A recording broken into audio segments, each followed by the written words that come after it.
Right, it is 2 p.m. Eastern Time. I will give people just a couple more seconds to join us.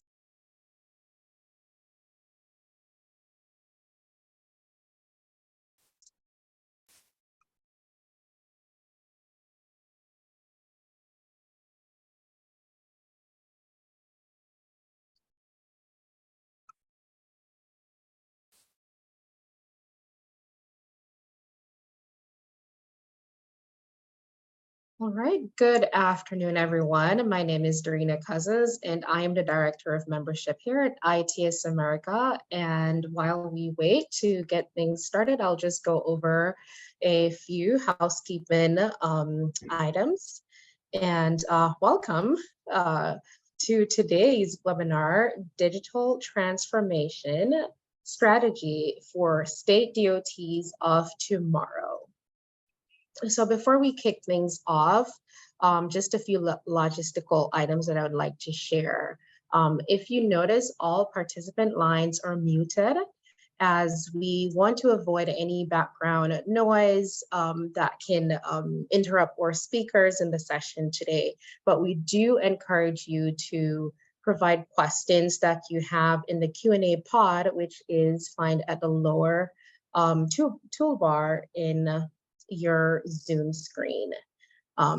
If there is a time, if we have enough time at the end, which we will ensure that we save, you will have an opportunity to get your questions answered. There's also the closed caption option that is available that is also located at the bottom of your screen. Lastly, this recording, our webinar, it is recorded today, and it will be posted to the ITS America website where you can go back and view it. And with that said, I will turn things over to Kimberly Hoffman with Microsoft, who will kick things off. Thank you. Thanks, Dorina. I appreciate the intro. And I also wanted to thank ITS America, yourself, Kevin, and the rest of the team for allowing us to present here today with one of our customers, Virginia Department of Transportation. As Dorina already mentioned, my name is Kim Hoffman, and I'm the Managing Director for our state and local government customer strategy at Microsoft. And so I'm part of an industry-focused team for our public sector customers in the US, and really have enjoyed over the last 30 years of my career working with our state and local government customers, and appreciate what our customers really are challenged with, and more importantly, the successes they have had over the years, leveraging technology to really bring mission-focused outcomes to their constituents in various ways. And I'm thrilled to be here with Hari Sripathy, who is the Director of the Office of Strategic Innovation for Virginia Department of Transportation. Hari has a great deal of deep and well-rounded expertise across the engineering, transportation, tolling, and technology fields, and is executing a very well-rounded strategy around digital transformation for VDOT that encompasses people, process, data, and technology to support that. So I will now turn it over to Hari for a more detailed introduction of himself and where VDOT is in their transformation journey. Hari? Yeah, thank you, Kim. Thank you, ITS America, and thank you all for allowing me to join you today. Again, my name is Hari Sripathy. I lead the innovation in VDOT. That means there are a couple of things that we are looking at. One is championing core innovation. That is a lot of what other folks in VDOT do every day in new and innovative ways, and we champion and highlight what they do and cross-functionally share that information with others in the agency, highlight it, celebrate it. On the other hand, we also lead programmatically transformational innovations. And nowadays, a lot of these transformations are happening, especially with a rapid pace, is in technology world. So we have been focused on technology related topics and digital experience, as well as the data management, data use, in the last few years. And so as Kim mentioned, my career, I'm a trained civil engineer by training, but worked through traffic, transportation, planning, engineering, various ways made my way into TISMO, traffic operations, technology, and last few years, our IT directorate, working with them on a lot of these types of technologies and their application in the VDOT as a whole. And so we're looking at both sides of the equation, one on the internal business processes and how we run our business and how technology would help streamline and make us more efficient. On the other hand, improvements to the citizen experience, for example, on preparing us for the future. And as we speak about these transformations and the future, DOTs of tomorrow, what you're finding out is those, as you all know, that tomorrow is becoming today at a very rapid pace. A little bit more about VDOT, just to set the context. The VDOT is the third largest state maintained highway system in the country. We maintain about 58,000, now growing to probably 59 or 60,000 miles by now. And we have about 7,800 employees full-time. And we have offices, whether it's a small area headquarters, residencies, district offices. We have offices almost at 250 locations throughout the state. That makes it a little bit more challenging, but at the same time also affords us the opportunity, being the large agency with large staff and the budgets. There are a lot of people developing solutions, and now that's a good thing. And now the opportunity we see is sharing that, like I said, across the agency to take advantage of all of the talent we have, and also developing those solutions at scale. They work for these large number of employees, and anything we do has to work with these large number of lane miles. The scale of our problems and scale of the solutions, the opportunities, all of them are very high. And so with that, and that's what I enjoy doing, and working through a lot of these combination of things in various ways. And so I'm happy to be here to share a few of those today with you. Thanks, Hari. I really appreciate what you all are doing in the Commonwealth as a citizen of the state, and the breadth of certainly what you all have to manage, being the third largest state of a DOT, is just awesomely huge. And I've learned a whole lot from you, understanding your overall digital transformation journey that you're on. So if we go to the next slide, can you share with us the journey that you've been on the past few years, understanding that really a journey is never completed, right? It's just a continual improvement over time, with really keeping the end in mind. And I love how you approach that. And maybe you can share with the audience just more generally what the digital transformation journey looks like for VDOT. Yeah, like many other agencies and various companies, we are also looking at the same things, so starting off with digitization. So our journey started a few years ago. So to start with, how do we move away from paper and move into the 100% digital world? That means we have a lot of people, like I mentioned, doing paper based inspections or simple things and gathering data. So we started looking at how to use the Power Apps or Power Automate or ArcGIS or Survey 123 type of tools to digitize and store the data. So what that led to is not only the elimination of the paper and making that information or data available and store it, that also allowed us to utilize other tools that we have, the BI, business intelligence tools like Power BI or Tableau, and to visualize that data. That was very hard to do before on a paper-based world. So that allowed us to store the data simply on a SharePoint, for example, and connect that to Power BI dashboard and visualize it, analyze it, and make decisions off of it. So it's a digitization kind of changed the way we do business, not only eliminating the paper, but also allowed us to make more informed decisions and look at the trends.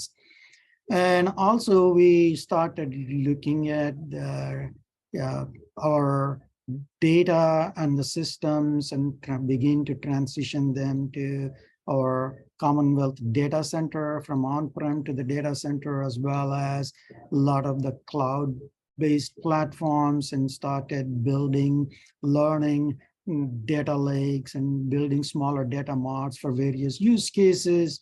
And so that's the journey we were on, and it's continuing, and we still have a lot more work to do there. And the other thing we're having the data is now how do we share it with others so others can leverage it beyond VDOT and what we do in-house. So that's that's something we started a few years ago. You can go to virginiaroads.org data portal, where we put all our data out for public consumption, or we share real-time data in smarterroads.org data portal, where some data is shared every minute, some data is shared annually. So there are various data sets we're putting out there. So that's other people can take advantage of. So this journey is ongoing. And so one hand, we want to put the data out, but on the other hand, we have been consuming the data from the third parties, like INRIX data and others, but we are using that in a limited way, in a for the use case for which we get that third-party data. So in that journey that we are on, we realize that we need to, this is going to grow more with the connected vehicle world, and the telematics world already is sharing a lot of data. So third-party data consumption is something we need to learn more of. And we started looking at internally what systems can use this. How do we exchange the data between systems and outside world, both ways and securely. So the cybersecurity issues, a lot of things we're looking at in that journey. We are making progress. That's great. I mean, it sounds like data over the last couple of years has been the foundation and the focus, and obviously digitization and cloud are critical and important. I love your bullet on automation for the dull / dangerous / dirty work, because I think the closer you can get to the data, and even incorporating, like you said, the third-party data, and figuring out that the more predictive you can become, and really getting closer to the mission of safety on the job, safety for citizens, on the roadways, et cetera. So I just love what you've done from where you started and where you're heading. And if we go to the next slide, and maybe we can share a little bit more about digital transformation, not from the technology lens, but really how the people and the process are so critical and important in deciding how to leverage the technology and prioritizing them. And you have a very unique situation there through your office, where you've set up communities of practice around the various internal business and technology users around planning, engineering, operations, and maintenance. Maybe you can just share with the group a little bit more about your communities of practice and how you've been able to really accommodate an iterative digitization and modernization approach at VDOT. Yeah, sure. Communities of practice are open to everyone in the agency. With the approval of their supervisors, they can participate in. We set up communities of practice where people can learn from their peers instead of going through a training class. If they want to use Power BI or Tableau, we have a communities of practice around business intelligence. We have a communities of practice established around GIS, and a communities of practice around SharePoint, MS Teams, or so various communities of practice around the low-code, no-code communities of practice, process automation. So various things that we have.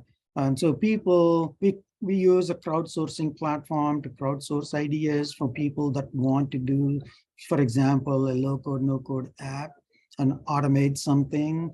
And so they can put that in the platform, what problem they're trying to solve and how they would solve it. We connect them with the communities of practice so they can learn from it. What it does is it allows us to eliminate any duplicative efforts on one hand. Other hand, they're learning from their peers on how to do it the right way. And so we are, not only generating ideas, but going through a methodical process of evaluating them and piloting them before we scale them across the agency, so that, any good ideas that we have, proven ideas, get scaled across the agency. Those that don't get that much benefit gets dropped. So we want to learn to fail fast as much as learn to be successful. So there are various ways we are engaging our stakeholders across the agency, but communities of practice is something that we are not, doing other than, somebody chairing that communities of practice would schedule a monthly meeting on MS Teams and broadcast that, and then the others join in and share ideas, ask questions. We have an MS Teams channel set up for each one of these communities of practice where people can post their questions. Others in the community could respond to, say, hey, I'm stuck here, how do I do this? And somebody else. So it's not, centrally, everybody doesn't have to go to that one person, but it's peer exchange is a great way we have learned to solve a lot of these problems. Yeah, and as someone who I know focuses more on the how to transform, less on the what the technology is, your crowdsourcing platform and the way you're approaching it really, really excites me, because it really generates that self-sufficiency model for learning and understanding, and really directionally impacting problems that these users are trying to solve in their day-to-day operational aspects of their job. So I think the incentive is there for those folks to participate. It's solving real-world problems in a quicker time to value process, where it's not a big monolithic lift and shift or a big project, but an iterative bites with a crowdsourcing and group success, kind of construct is really exciting to me. How long have these been going on at VDOT? 2-3 years now, and as we have started with one, and we keep adding new communities of practice one after the other. And I must say, this eliminated a lot of fear people would have, and when they join the community, they can see their peers doing things and learning from them. And my biggest takeaway is that eliminated that fear factor for our folks to be able to look at this with open mind, some of these things. And also those are some of the bigger tools, and the complicated tools are not so complicated, but just a higher end of the analytical tools that we have them. But we have training courses, for example, curated, and for like Excel. Not everybody doesn't have, work on the Power BI, but a lot of people can do their jobs with simple things, visualization or analytics. For their job, Excel will be enough. So we have training courses curated for them to go through that and learn and visualize the data. The important thing is to use the data in the decision-making, data-driven decision-making at all levels. And depending on the level you're operating at, they can choose which one's the better tool for them. That's amazing. And it really creates an empowered community. They feel like they're in control, and they have the tools that they need to kind of make positive change. So let's switch gears in the next section here. If we go to the next slide, to the transportation side of things, Hari. So how is VDOT using this digital transformation process through artificial intelligence and machine learning and some of the public safety and mobility and transportation? So transportation specific use cases, if you will.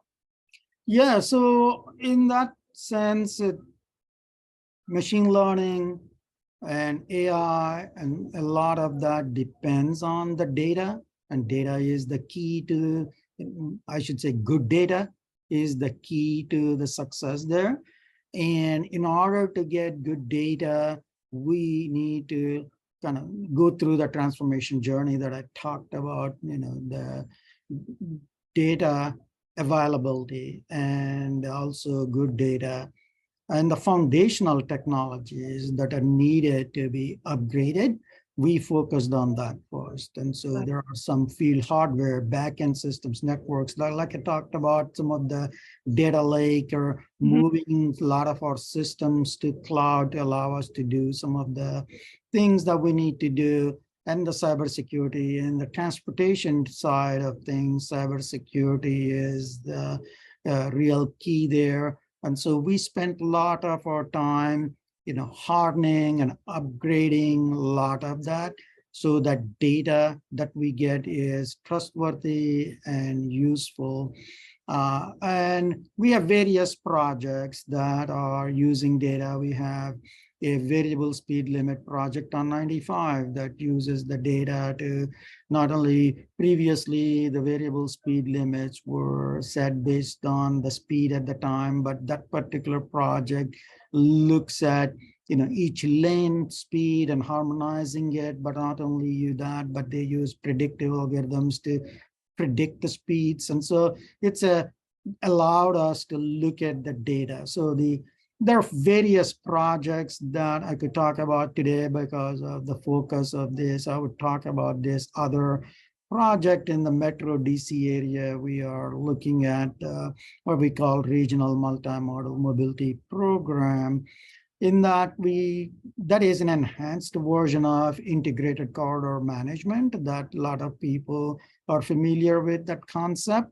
And so when we looked at that I-95 corridor and looked at the data that needs to be connected to be able to make informed decisions, and then east-west corridor, which is I-66. And when we looked at that, and what we realized is both integrated corridor management programs need the same data or similar systems or same systems in some cases, where if we connect with one system for data in one corridor, the same thing applies. So we don't have to reinvent the wheel in the other corridor because the backend data systems are already connected. So from that evolved a regional approach to a point where we are now looking at this region as a whole to really make informed decisions in a multimodal way and a connected way. And again, going back to making all of that work, the data is the key. So we focus first on that data exchange platform where all the regional transit agencies and VDOT and local cities could exchange data, including some of the private sector partners, in one platform. And so that platform allows us to do the ML and AI models and build a multimodal decision support system that is under procurement right now. And so that's an area we're excited about using that. So we know it would work, and we have a really good idea of how to do it. But since it's under procurement, I would stop there. Sure, yeah. No problem. And I guess I can understand that data exchange platform that you've deployed. I think it's across 20 or so different systems for transportation, including, like you said, the Washington, D.C. area mass transit. We have probably counties like Fairfax County data, private data, capital bike share data, and really to be focused on the outcomes to the commuters, right? You talked to me a little bit about dynamic incentivization. That's part of that demand management in real time and how to probably increase ridership. Can you tell me a little bit more about that? I know it's under procurement, so I'm not asking specifics, but just overall strategy around what you guys are hoping for as far as outcomes with all of the AI pieces that you want to implement. Yeah, so for long periods of time, we've been doing traditional, transportation demand management. And with the data available in real time now and the computing power that's available in ML models and the cloud computing and the real-time simulations that you can do for various scenarios.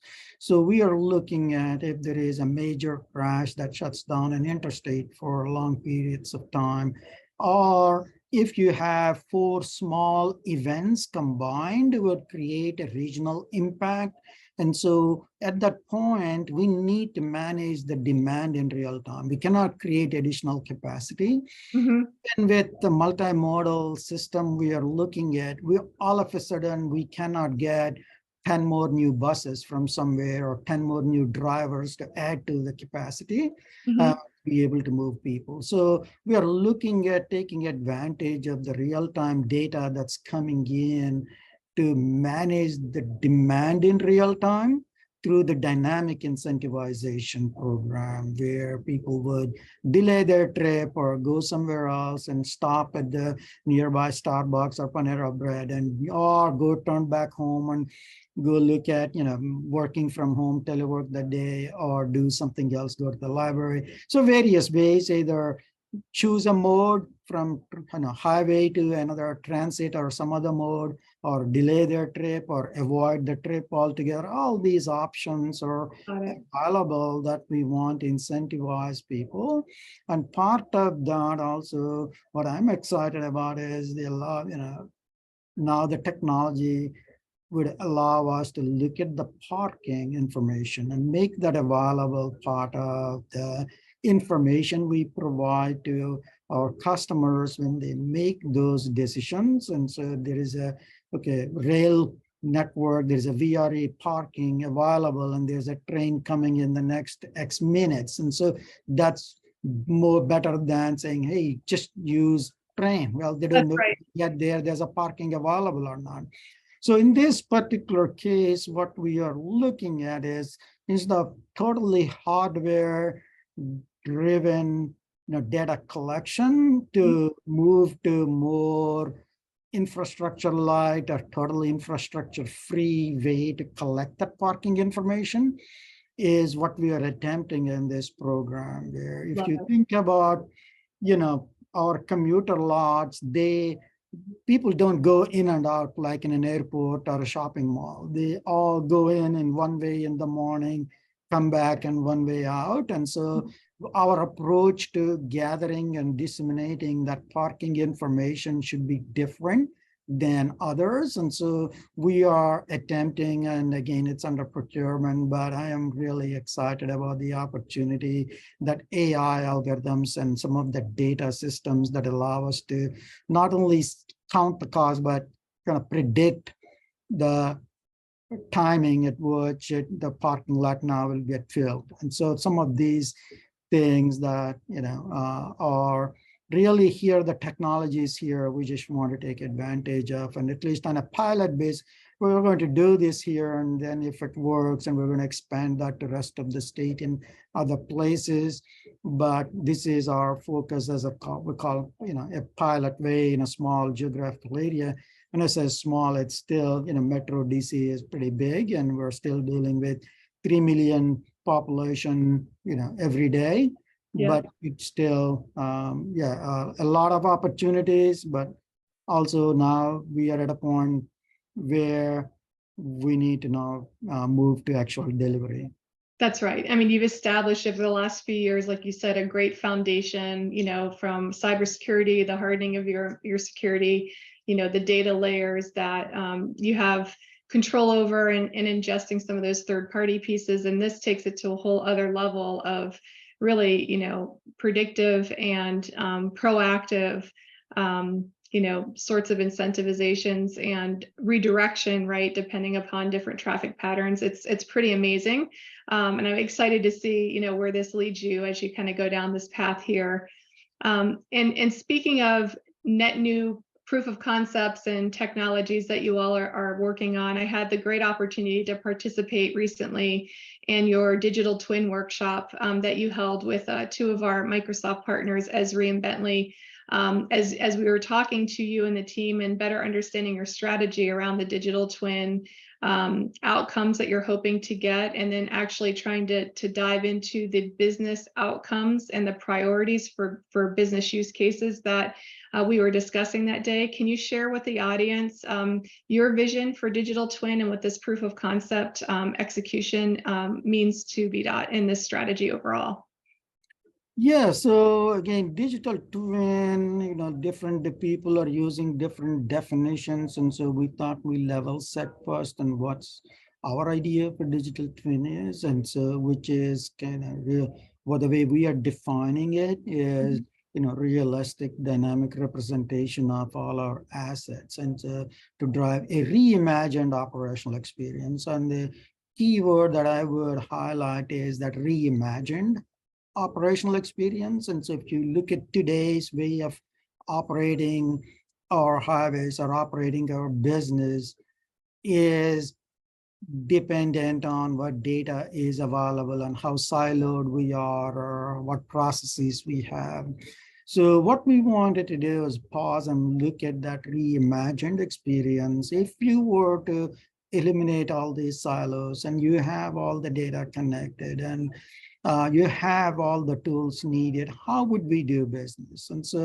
And so when we look at to do that and we step back and started looking at looking at our journey, where we have been and what tools we have, what ingredients we already have to start making things, right? So instead of trying to look at the future and work towards the future with something else, we wanted to start with the key ingredients. Do we have them? If so, how do we put them together to begin to realize some of the gains? So that's when we had this workshop with our partners, on the engineering side and the maintenance side and the data analytics side. And that because we realized looking at those ingredients, and we have engineering technology that we are using to design roads and bridges and all our infrastructure for decades. But if you look at that process, everything is done electronically. All the information is there electronically, but we used to print them on a paper, put it out to bid. Now we just create PDF files, but now we're beginning to move to think through and say, how do we do this in a 3D, 4D, 5D, basis, totally electronically, but that's going to take time for us to catch up with the entire industry to catch up on, and then both contracting industry as well as engineering community. But on the other hand, we have information technology, the backend systems, all our static data that we have about our finances or our roadway infrastructure related maintenance data, work orders, a lot of that. It's in a separate place. And our survey data, LiDAR data, planning data is in a separate place. And so we're collecting and duplicating to some extent, some of our efforts. We could begin to look at that life cycle of an asset that we combine and look at on that wheel on the screen.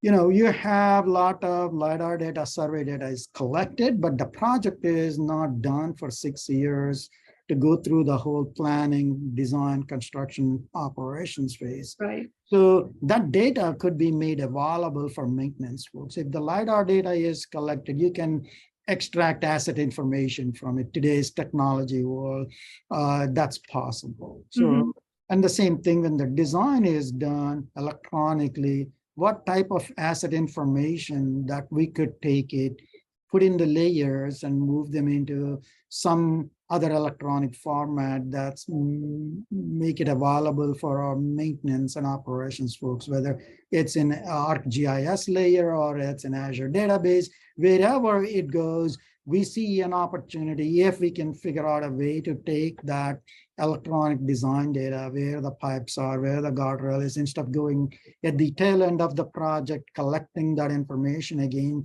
begin to transition, make that data available so we can duplicate the efforts in the future. So you have to kind of start thinking ahead so you don't repeat the same thing. You do something now You may not get the benefit today, but you may get the benefit down the road.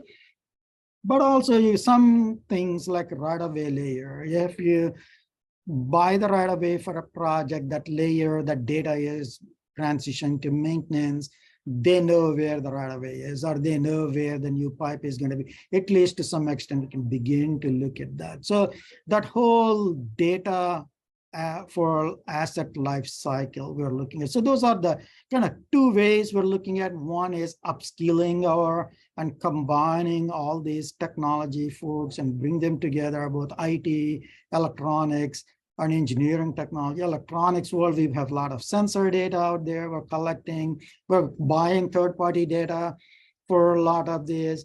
And so all that information could be available for, let's say, our maintenance folks in a dashboard that they could look at. So we already have a lot of those ingredients, like I mentioned, Power BI, Tableau, like ArcGIS, various things we are using, building those dashboards, but they are not all in one place. And so that's what we are focusing on. And so what can we use it for? And that's where we are talking to our end users to kind of run, what if scenarios or simulations and better informed decision making for more preventive maintenance or maybe more predictable outcomes for the dollars we invest. And so there are a lot of opportunities we see in this world of, broadly, you can use the term digital twin, where you connect all the different data sets we already have, or the systems we have. We see an opportunity with incremental investments. We think we can begin to, make progress. Yeah, and I really like your use of the whole asset life cycle, because the way I kind of view it, if you look at communities of practice that you've established, it's really the technology communities out to the users. And I kind of see the digital twin process as the full life cycle between planning, design, operations, and maintenance, and how to kind of understand the full life cycle, because the digital twin is really about kind of combining the whole life cycle around that asset together, using that data as a foundation, right? So it's kind of like user in, not technology out. So I think combining both things together really are going to give you a good sense of, how we can really focus on that asset life cycle and use a digital twin model to be able to do that. So that's awesome. Moving on, what I heard a lot of through this presentation, right, is about the modern data estate. And if we look at the next slide, knowing that modern data estate is really critical for the success of the digital twin proof of concept. Can you share a little bit more about your approach for that better data consistency and connection to what's traditionally been siloed, I'll say, around particular parts of the asset lifecycle management process? Yeah, sure. There are a couple of ways we have looked at it. So one is based on the siloed, asset life cycle, but also the data itself. Mm-hmm. Even though we say the data is the key to the success, and so when practically when it comes to actually making that data available, keeping up with the data for the good quality that is needed to be able to use it. Mm-hmm. And people understand the data definitions. If something means something to one person, may be different for a different person. So there is a lot of that. So we spent last few years looking at that and trying to get our arms around the whole data that we use. But there is so much of it, it's practically impossible. So it's very hard. We're making progress, but not at the pace at which we should make it. So we are taking a slightly different approach in these digital twins. Instead of talking about the data first, we want to talk about that end user experience. And so our field superintendent or a resident engineer and maintenance making decisions, what decisions they want to make and how they want to make it, what type of information they need to make those, or what type of visualization is good for them. If we get that and talk to them about that and work backwards, okay, if you want this visualization, this type of information, and then what data is needed, only focus on that data. And then in order to give them the information, what models that need to be built. And so, and then go back and forth. And sometimes you find the data may not be available or the model cannot be built the way they want it. So we want to go in that iterative manner with starting off with a mock-up of, okay, if we do this, what do you think? Can you use it? And then, okay, I want this, and then come back and actually try to build it. And then if you cannot, go back and forth. And then based on that and develop architecture and integration of data issues and technical issues we can work out, because then it makes it easier for us to calculate return on our investments. A lot of times in the data world, if we need to invest in something, the first question we get from any executive is, okay, what's the return on our investment if you were to invest this much money in cleaning up this data, this much staff time cleaning up this data or storing this data? So this way we think we can show the value going through this process. So our focus now is we're beginning to rethink and focus on the end user.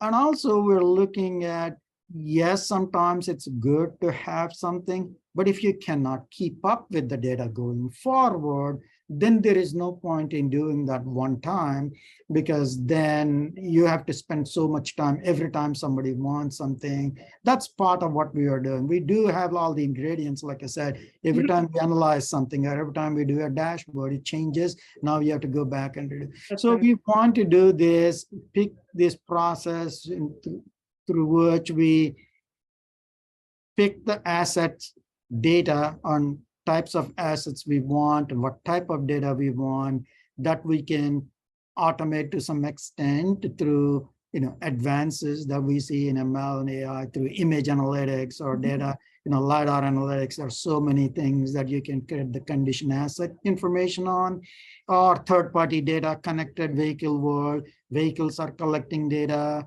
telematics data, connecting all of those data sets that we know are going to come through in real time or in an automated fashion. We don't have to spend a lot of time collecting the data, is where we want to focus on in this approach. And so the data governance around all of that is the key. That's the other piece we're looking at. If we were to do this, what quality of data we need to maintain, who is going to maintain that data, which third party we're going to get. Are we going to get the third party data? Are we going to install a sensor and get the data? Are we going to manually go collect the data? That's all part of this conversation. And like I said, considering the future options, even may not be there in a connected vehicle world, we can start looking at telematics, what's available and what could come. And so we want to go through this journey based on this process we are laying out here. So hopefully this will yield better results than going through focusing on the data first. Yeah, that's nice. And I really appreciated during the digital twin workshop that significant amount of time was spent really with the business users in those 4 areas. And it was really interesting to see the discussions and how they were learning from each other and the different segments of work that they do across VDOT, how, certain projects could benefit from it, but it would benefit different groups in different ways. So there was definitely a number of priority use cases that I think they learned from each other would help kind of the full life cycle. I keep going back to that because I think that's really important. And I think you're right. You have the data assets available. It's really just trying to narrow down which ones you need to do a particular outcome, which will then show value to the people that care, right? So why are we investing here? And you could really explain it from the outcomes-based, use cases that you define. So that I really appreciate you sharing that with the group. And I think it's critically important to get those quicker time to value sorts of proofs of concept so that you can figure out where those pockets of opportunity are. Yeah, some of the fundamental things that came out of that workshop through this cross-functional collaborative workshop are some fundamental technologies that we need to add that would address various things that we learned. So now we are focusing some on, okay, we need to work on this tool developed for getting the third-party data and getting that conflation to our data. So without that, that will solve today's problem, but also would address the future and get us ready for a lot more. So there it's an interesting process we have gone through, and we're continuing to go through this. That various things coming out, we're addressing them as they come. That's awesome.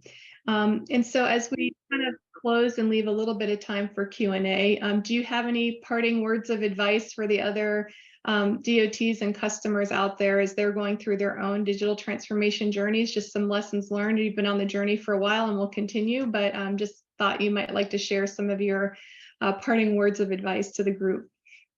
Yeah, the first thing is I was surprised how many ingredients that we already have to make the dish. So if you look at your own agency, instead of going to somebody's trying to sell you a new tool and try to chase after that shiny object, if you pause and look at all the things that you already have and how much of it you are using it, you will find that there's a lot more that you can use with the tool, do things with your tools you already have, or extend them a little bit to do a lot more. And so that's one thing that what we have learned is look at our own agency first and see what's available. Who are we dealing with? What tools we have? How much of it we're using?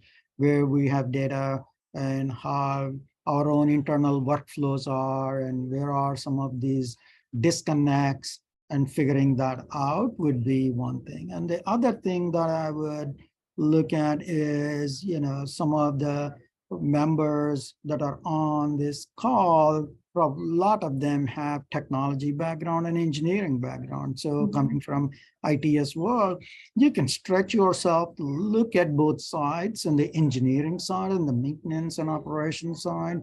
And so that you connect that engineering technology, information technology, and operations technology, TISMO technology together.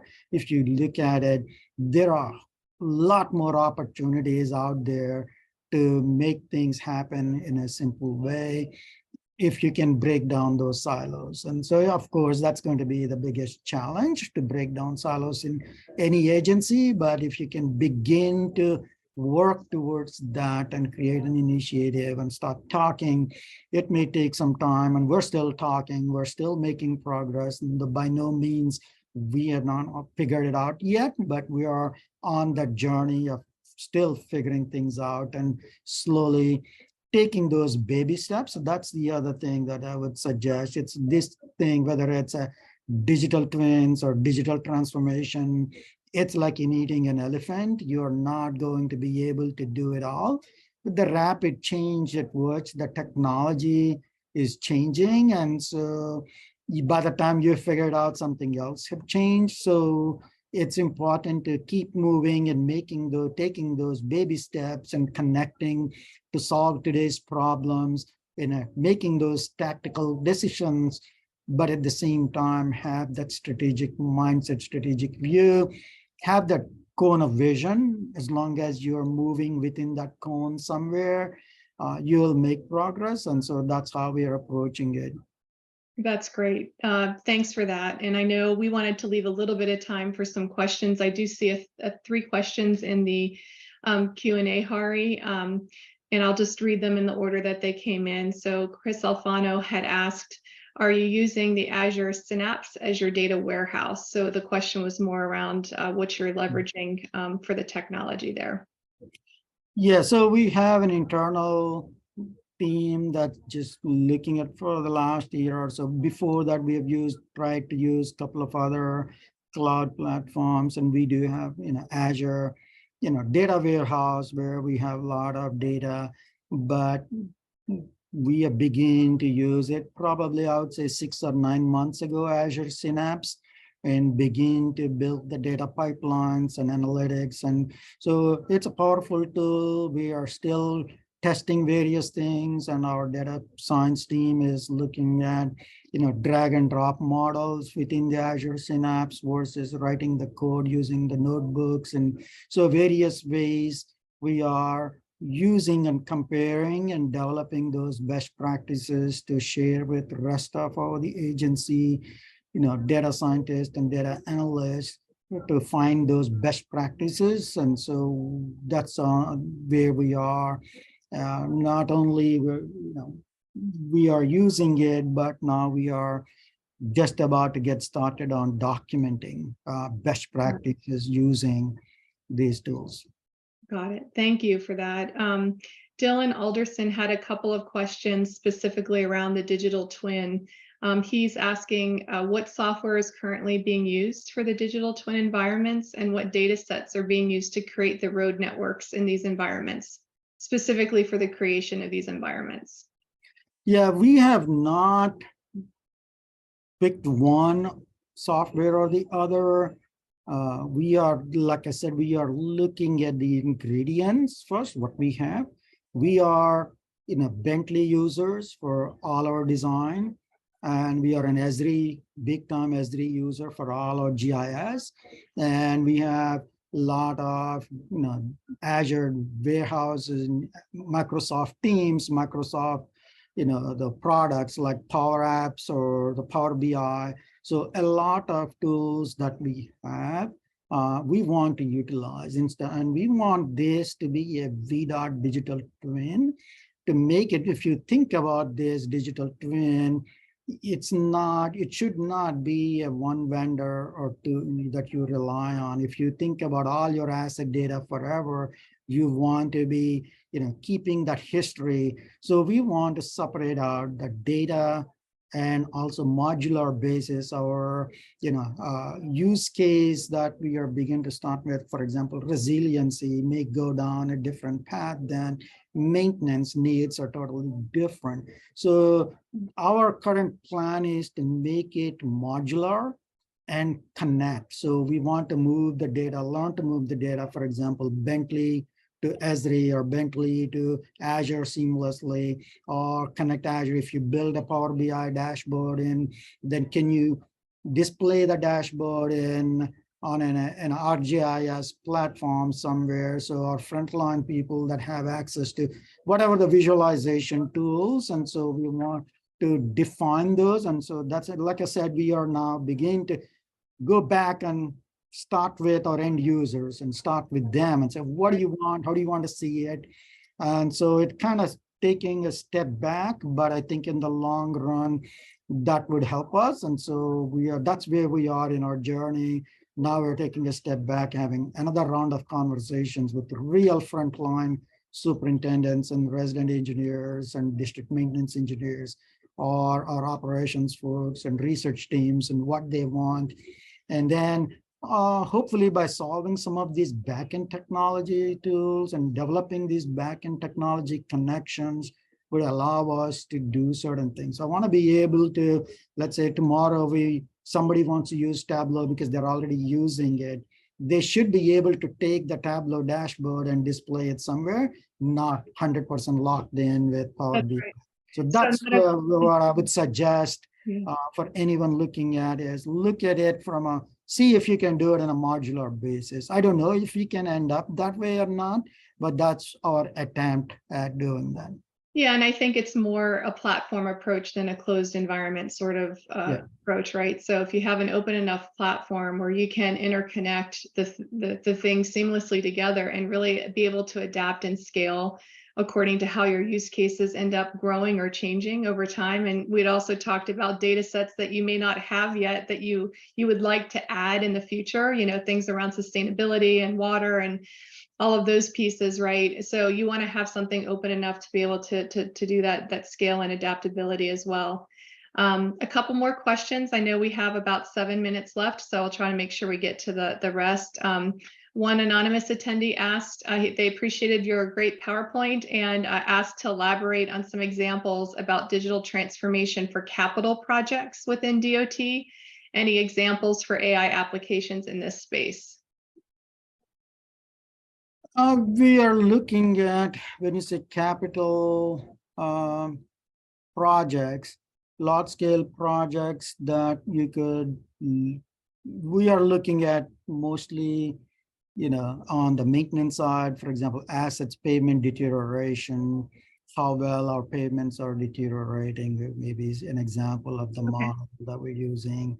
And so in this particular applications on the large scale capital projects, the data may not be there. And if you have the data, then what kind of decisions you want to make from machine learning and AI to applications to work, you need to have the data on the projects. And so we looked at some of that in terms of our spending on construction projects, and see, how we are spending on what items we are getting more of claims on our projects compared to other items. And so some of that are, where the cost escalation we put in typically on capital projects, escalation clause for fuel adjustments, for example, as the fuel changes, the AI model can look at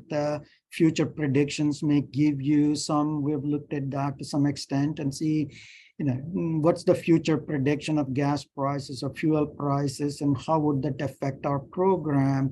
How much variation should we be accounting for? Of course, your guess, but there are industry standards and future forecasts that we looked at. And so those are some of the examples I could think of right off the top of my head.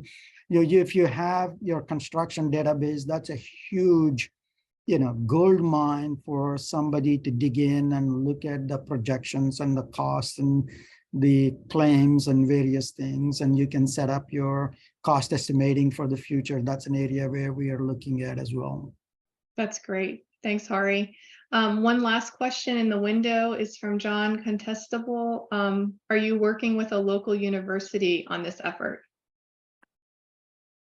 Yes and no. We have a really good research program with VDOT, and we have a research division that works with a lot of universities. So as a programmatically, that's something we are dealing with, but various pieces of it we are working with in the digital transformation with various universities to develop research around certain projects or certain areas of focus, building some models, virtual reality models for bridges or some things that where we have various ongoing projects that we are working with various universities that are going to feed into our operations and then, move to some of the implementation later on down the road.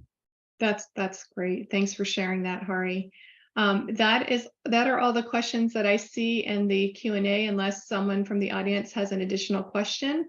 And if not, I will turn it back over to Darina and Kevin to close out the webinar. Sure. Thank you so much, Hari and Kim, for such a wonderful webinar today. We will ensure that we post the webinar so you can go back and watch it. And Hari and Kim, if you don't mind sharing your contact information or somewhere where they can reach you if they have any additional questions. Sure, no problem. And once again, if you need any further assistance, you could always email us at info@itsa.org or membership@itsa.org. So thank you so much again for joining us. And we hope to see you next time on our other member webinar. So thank you. Thanks, everyone. Appreciate it.